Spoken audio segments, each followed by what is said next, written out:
अगर आज मैं अपने ही 8 या 10 साल पुराने वर्ज़न को देखता हूँ, यानी कि जो मैं आज से 8 या 10 साल पहले था, जो मैं काम किया करता था, जो मैं चीज़ें खरीदा करता था, तो मुझे यही समझ में आता है कि मैं कितना लापरवाह इंसान था। लापरवाह इन अ सेंस कि मतलब मैं वो सब चीज़ें खरीद रहा था, उन चीज़ों में अपना पैसा ख़राब कर रहा था, जिन चीज़ों की मुझे इमीडिएट रिक्वायरमेंट नहीं थी, जिन चीज़ों को अगर मैं परचेज़ ना भी करता तो मेरी लाइफ़ में कोई फ़र्क नहीं पड़ने वाला था। मतलब वो चीज़ें जिनको मैं परचेज़ करके अपना समय और पैसा दोनों ही ख़राब कर रहा था, मैं एक्चुअली में वो सब चीज़ें कर रहा था। जब भी नया साल आता है तो लोग जनरली रेज़ोल्यूशंस लेते हैं कि हम ऐसा करेंगे, वैसा करेंगे, जो कि अच्छी बात है, रेज़ोल्यूशंस आपको लेने चाहिए, बनाने चाहिए। लेकिन मुझे लगता है कि रेज़ोल्यूशंस के साथ-साथ आपको अपने आप को रिव्यू भी करना चाहिए, यानी कि आप जो पिछले साल थे, उसके मुकाबले में आज आप कहाँ पर हैं, आपके अंदर क्या-क्या इम्प्रूवमेंट्स आए हैं, इन सब चीज़ों के बारे में भी आपको सोचना चाहिए। तो सेम ऐसे ही मैं भी अभी कुछ दिन पहले बैठ के अपने आप को रिव्यू कर रहा था कि मेरे अंदर क्या-क्या चेंजेस आए हैं, क्या-क्या इम्प्रूवमेंट्स आए हैं, या फिर क्या वो ऐसी चीज़ें हैं जो कि मुझे एक्चुअली में अपने अंदर इम्प्रूव करनी चाहिए, जिनको मैं इस साल इम्प्रूव कर सकता हूँ।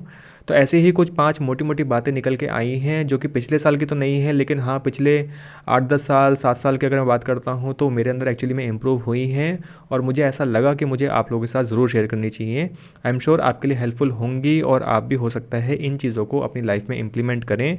अभी इम्प्लीमेंट नहीं भी करेंगे तो कोई बात नहीं, समय आते-आते आप भी इन चीज़ों के बारे में जान जाएँगे, समझ जाएँगे और आपको भी शायद इन चीज़ों में थोड़ा-सा सेंस लगना शुरू हो जाएगा। तो आइए जल्दी से बात करते हैं उन 5 चीज़ों की जिनको मैंने सोच लिया है कि या तो मैं खरीदूँगा ही नहीं, या फिर अगर मैं खरीदूँगा भी तो फिर मैं उस तरीके से नहीं खरीदूँगा जैसे कि मैं पहले कभी खरीदा करता था। और आई एम प्रीटी श्योर कि पिछले कुछ सालों में इन चीज़ों को मैंने इम्प्रूव करके अपना अच्छा खासा पैसा ख़राब होने से बचाया है और फ्यूचर में भी मैं अपना पैसा ख़राब होने से बचा पाऊँगा। तो आइए स्टार्ट करते हैं। मेरा नाम है रंजन, आप देख रहे हैं योर एवरीडे गाइड।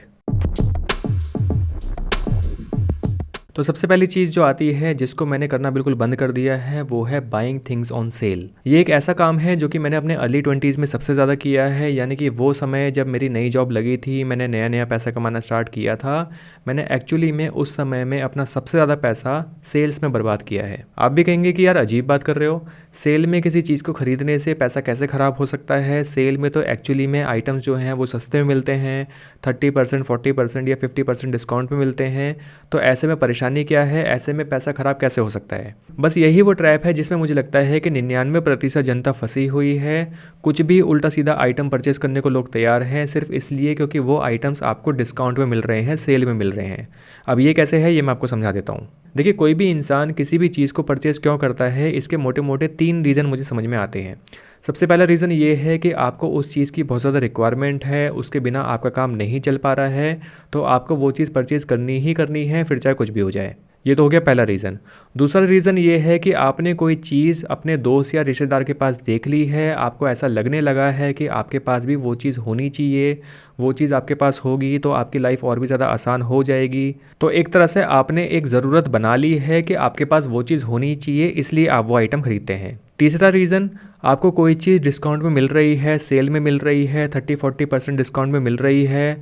आप चाहते हैं कि वो चीज़ आपके हाथ से निकल ना जाए क्योंकि लिमिटेड स्टॉक बचा हुआ है, इसलिए आप उसको परचेज़ करना चाहते हैं या फिर परचेज़ कर लेते हैं। और इस चीज़ को एक्चुअली में बोलते हैं डिस्काउंट ट्रैप या फिर स्कैरसिटी प्रिंसिपल, जिसमें बहुत ज़्यादा जनता फंस जाती है। यानी कि उस चीज़ की आपको ज़रूरत है या नहीं है ये आपको नहीं पता, बस आप उस चीज़ को इसलिए बाय कर रहे हैं क्योंकि वो चीज़ आपको सस्ते में मिल रही है। देखिए, किसी चीज़ को बाय करना क्योंकि आपको उसकी ज़रूरत है या फिर किसी चीज़ को बाय करना क्योंकि वो चीज़ आपको डिस्काउंट में या फिर सेल में मिल रही है, इन दोनों ही चीज़ों में फ़र्क है जिसको आपको समझना पड़ेगा। अगर आपको रियल में किसी चीज़ की ज़रूरत है, आपका काम उसके बिना नहीं चल पा रहा है, तो आप उस चीज़ को खरीदेंगे ही खरीदेंगे, फिर चाहे उस चीज़ पे कोई सेल या डिस्काउंट हो चाहे ना हो। हाँ, अगर वही चीज़ जिसकी आपको बहुत ज़्यादा ज़रूरत है, अगर वही चीज़ आपको सेल में मिल जाए, 30-40% डिस्काउंट में मिल जाए, तो इससे अच्छा और क्या होगा, आपको उसको इमीडिएटली बाय कर लेना चाहिए। एग्जाम्पल के लिए कोई ऐसी चीज़ जिसकी आपको बहुत ज़्यादा ज़रूरत है, जिसके बिना आपका काम नहीं चल पा रहा है। फॉर एग्जाम्पल चड्डी, अंडरवेयर की अगर हम बात करते हैं, अंडरवेयर अगर आपके पास 2 हैं, एक अंडरवेयर ऐसा है जिसमें छेद हो गया है, दूसरा अंडरवेयर ऐसा है जिसकी इलास्टिक ढीली हो गई है, पैंट के साथ चढ़ता है, पैंट के साथ उतर जाता है, तो ऐसी चीज़ आप 100% खरीदेंगे ही खरीदेंगे। आप कभी भी किसी सेल की इंतज़ार नहीं करेंगे कि अगले हफ्ते या 1 महीने बाद जब सेल आएगी तो उस सेल में मैं अंडरवेयर परचेज़ करूँगा। तो खैर ये एक मजाक की बात है, लेकिन हाँ, रियल में कुछ ऐसी चीज़ें होती होंगी जो कि आप तभी परचेज़ करते होंगे जब आपको रियल में रिक्वायरमेंट होती है। लेकिन कुछ ऐसी चीज़ें हैं जो आपने अपने रिश्तेदार के पास देख ली है, आपने दोस्त के पास देख ली है, वो चीज़ आपको भी चाहिए, फिर चाहे वो चीज़ 50% डिस्काउंट पे ही क्यों ना मिल रही हो, अगर आप उस चीज़ को परचेज़ करते हैं तो यहाँ पर आपका पैसा ख़राब ही होता है, क्योंकि आपको उस चीज़ की ज़रूरत नहीं थी। जैसे कि मैंने इस पॉइंट की शुरुआत में आपको बताया कि मैंने खुद अपने पैसे डिस्काउंटेड आइटम्स के चक्कर में काफ़ी ज़्यादा ख़राब किए हैं। जाने मैंने कितनी ही टी शर्ट्स, शर्ट्स, शूज़ और पता नहीं कितनी सारी चीज़ें ऐसी बाय की हैं जिनकी मुझे एक्चुअली में रिक्वायरमेंट नहीं थी। जिन चीज़ों को मैंने 6-7 साल पहले, 8 साल पहले बाय करके रखा हुआ था, वो आज भी ऐसे ही रखी हुई हैं। मैंने नई चीज़ें बाय करना बिल्कुल बंद कर दिए हैं, क्योंकि उन्हीं से मेरा काम चल पा रहा है। तो अगर मैं आज की बात करूँ या पिछले कुछ सालों की बात करता हूँ, तो मैंने ये नोटिस किया है कि मैंने सेल्स और डिस्काउंट्स के चक्कर में चीज़ें खरीदना बिल्कुल बंद कर दिया है, और इससे मैं अपना पैसा बचा पा रहा हूँ, ग्रो कर पा रहा हूँ, उसको इन्वेस्ट कर पा रहा हूँ, जो कि पहले मेरे लिए पॉसिबल नहीं था। दूसरी चीज़ जिसको मैंने खरीदना बिल्कुल बंद कर दिया है वो है बुक्स। बुक्स जैसे कि नॉवेल्स हो गई, या फिर सेल्फ इंप्रूवमेंट बुक्स हो गई, या फिर इंस्पिरेशनल बुक्स हो गई। इन बुक्स को पढ़ने का शौक मुझे अपने अर्ली 20s में नहीं था। मैं उस टाइम पे बुक्स परचेज़ नहीं करता था, लेकिन कुछ सालों से मैं बुक्स पढ़ रहा हूँ। बुक्स पढ़ना मुझे अच्छा लगता है। काफ़ी सारी बुक्स हैं जो कि मैंने पढ़ी हैं और मुझे अच्छा माइंडसेट मिल पाया है। मेरी नॉलेज जो है वो काफ़ी ज़्यादा इन बुक्स की वजह से इंक्रीज़ हो पाई है। बुक्स खरीदना बंद कर देने का मतलब है कि मैंने बुक्स को in the form of hard copy या फिर पेपर बैक मैंने परचेज़ करना बंद कर दिया है। और इस वक्त जो मैं बुक्स पढ़ता हूँ वो मैं बुक्स या तो अपने किंडल एडिशन की फॉर्म में पढ़ता हूँ, जो किंडल मेरे पास ऐप है मोबाइल फ़ोन में, या तो मैं उस पर पढ़ता हूँ। किंडल डिवाइस मैंने अभी तक परचेज़ नहीं किया है, उसकी रिक्वायरमेंट मुझे अभी तक ऐसा सच नहीं लगी है, क्योंकि मेरा मोबाइल फ़ोन हमेशा मेरे पास होता है, हैंडी होता है, तो मैं मोबाइल फ़ोन में ही जो ई बुक्स होती हैं उनको पढ़ लेता हूँ। दूसरी चीज़ ये है कि अभी कुछ समय पहले से मैंने कुछ बुक्स जो हैं ऑडियो फॉर्म्स में सुनना स्टार्ट की हैं, तो मैं ऑडियो फॉर्म्स में बुक्स को सुनता हूँ। और मेरे पीछे एक्चुअली में ये जो बुक्स आप देख रहे हैं, ये वो बुक्स हैं जो कि मैंने कुछ साल पहले परचेज़ की थी, जिनको मैंने हार्ड कॉपी की फॉर्म में पढ़ा था। लेकिन अब जैसे कि मैंने बताया कि मैंने हार्ड कॉपी की फॉर्म में बुक्स को परचेज़ करना बंद कर दिया है। और ये जो पीछे बुक्स रखी हुई हैं, इनमें से काफ़ी सारी बुक्स ऐसी हैं जिनको एक्चुअली में मैंने कभी खोल के पढ़ा ही नहीं है। इन्हीं बुक्स के जो किंडल एडिशन हैं, जो ई बुक्स हैं, उनको मैंने अपने मोबाइल फ़ोन में पढ़ा है, और मेरे ख्याल से मैं उसी चीज़ की आदत जो है वो डेवलप कर चुका हूँ अपने अंदर। तो बुक्स को in the form of hard copy पढ़ना, उसको अपने साथ हर जगह कैरी करना और खोल के पढ़ना, वो मुझे थोड़ा सा इनकन्वीनियंट लगा as compare to Kindle edition. More over जो ऑडियो बुक्स होती हैं, मैं देख रहा हूँ कि ऑडियो बुक्स की मुझे अब ज़्यादा आदत लगने लगी है, क्योंकि ऑडियो बुक्स को मैं जब जिम में जाता हूँ तो वर्कआउट के टाइम पे सुन सकता हूँ, जब मैं वॉक करता हूँ तब मैं सुन सकता हूँ, या जॉगिंग के टाइम पे मैं सुन सकता हूँ, अगर मैं कहीं पे खाली बैठा हूँ, किसी चीज़ का इंतज़ार कर रहा हूँ, तब मैं ऑडियो बुक्स को सुन सकता हूँ। तो अगर मैं कन्वीनियंस की बात करता हूँ तो हाँ, किंडल एडिशन और ऑडियो बुक्स मेरे लिए ज़्यादा हेल्पफुल हैं। मोर ओवर अगर मैं फिजिकल बुक्स या फिर हार्ड कॉपी की बात करता हूँ, तो हार्ड कॉपी एक्चुअली में आपको 2-3 गुना या इवन 5 गुना ज़्यादा महंगी पड़ सकती है कंपेयर टू उसी बुक का किंडल एडिशन। तो बुक्स को हार्ड कॉपी की फॉर्म में परचेस ना करने से मैं अपना पैसा यहाँ पर बचा पा रहा हूँ। मतलब आप भी सोच रहे हो कि यार कितना ही पैसा बचा लेते होंगे, बुक्स ऐसे भी कितनी महंगी आती हैं। तो मतलब अगर मैं कन्वीनियंस की प्लस अगर मैं पैसे की दोनों चीज़ों की बात करता हूँ, तो हाँ, दोनों चीज़ों में मुझे कन्वीनियंस जो है वो सॉफ्ट कॉपी में यानी कि किंडल एडिशन या फिर ऑडियो बुक्स के फॉर्म में ज़्यादा लगता है, तो मैंने बुक्स परचेस करना बंद कर दिया है। तीसरी चीज़ जो कि बहुत कॉस्टली चीज़ है, जिसको मैंने ज़िंदगी में आज तक एक ही बार किया है, वो है buying a brand new car. एक शाइनी और ब्रांड न्यू कार परचेज़ करना, अपनी खुद की कार परचेज़ करना, मुझे लगता है कि हर किसी का सपना होता है। मेरा भी एक सपना था जिसको मैंने 7 साल पहले पूरा किया था। ये कार ऑब्वियसली मैंने लोन पे बाय की थी, 5 साल का लोन था जो कि आज के टाइम पे ख़त्म हो चुका है, और मुझे बहुत रिलैक्स फील होता है कि मेरे ऊपर कोई लोन नहीं है। तो अगर मैं उस दिन की बात करता हूँ जिस दिन मैंने ये कार परचेज़ की थी, एक ब्रांड न्यू कार मैंने शोरूम से निकाली थी, मैं चला के घर तक लेकर आया था। घर लाने से पहले मैंने उसकी पूजा करवाई थी मंदिर में, टीका वीका लगवाया था, वो सब किया था। फिर जब मैं उस कार को अपने घर के बाहर पार्क कर रहा था, तो पार्क करते वक्त, बैक करते वक्त एक्चुअली में मैंने उस कार को पीछे से ठोक दिया था। ये एक्चुअली मेरे लिए बहुत फ़नी इंसिडेंट था, और हो सकता है कि आपको यकीन ना भी हो कि जिस कार को मैंने 1 घंटा पहले शोरूम से निकाला था, चला के मैं घर पे लाया था, उस कार को मैंने उसी दिन 1 घंटे के बाद ठोक दिया था। वो सड़क किनारे एक्चुअली में सरकारी टेलीफोन बॉक्सेस होते हैं ना, जिसके अंदर सारी टेलीफोन वायर्स होती हैं, बहुत नीचे से बॉक्सेस होते हैं। रियर व्यू मिरर में आप देखेंगे तो आपको नहीं दिखेंगे। तो मेरे साथ भी कुछ ऐसे ही हुआ था। मैं कार बैक कर रहा था, रियर व्यू मिरर मुझे क्लियर दिखा, उसमें मुझे कुछ नहीं दिख रहा था। सेंसर बीप बीप कर रहे थे, लेकिन सेंसर क्योंकि नए कार के थे तो मुझे समझ में नहीं आ रहे थे बीप बीप क्यों कर रहे हैं। मैं बैक करता गया, कार ठुक गई। तो कार के बैक पे एक्चुअली में कोई बड़ा डैमेज तो नहीं आया, लेकिन हाँ, एक डेंट पड़ा था जो कि मुझे विजिबल था, स्क्रैच था जो कि अगेन विजिबल था। और उस रात मुझे याद है कि मुझे ठीक से नींद भी नहीं आई थी कि यार मैंने अपनी नई नवेली कार में पहले दिन ही स्क्रैच मार दिया। लेकिन हाँ, उस दिन मुझे एक चीज़ समझ में आई कि आप कोई भी कार परचेज़ कर लीजिए, कितनी भी महंगी कार परचेज़ कर लीजिए, जैसे ही उस कार को आप शोरूम से निकालते हैं, उस कार की कीमत उसी वक्त 10 से 15% जो है वो कम हो जाती है। आपकी अगर कार 10 लाख रुपए की है तो उस कार की कीमत शोरूम से निकलते ही साथ 1 लाख रुपए कम हो जाएगी।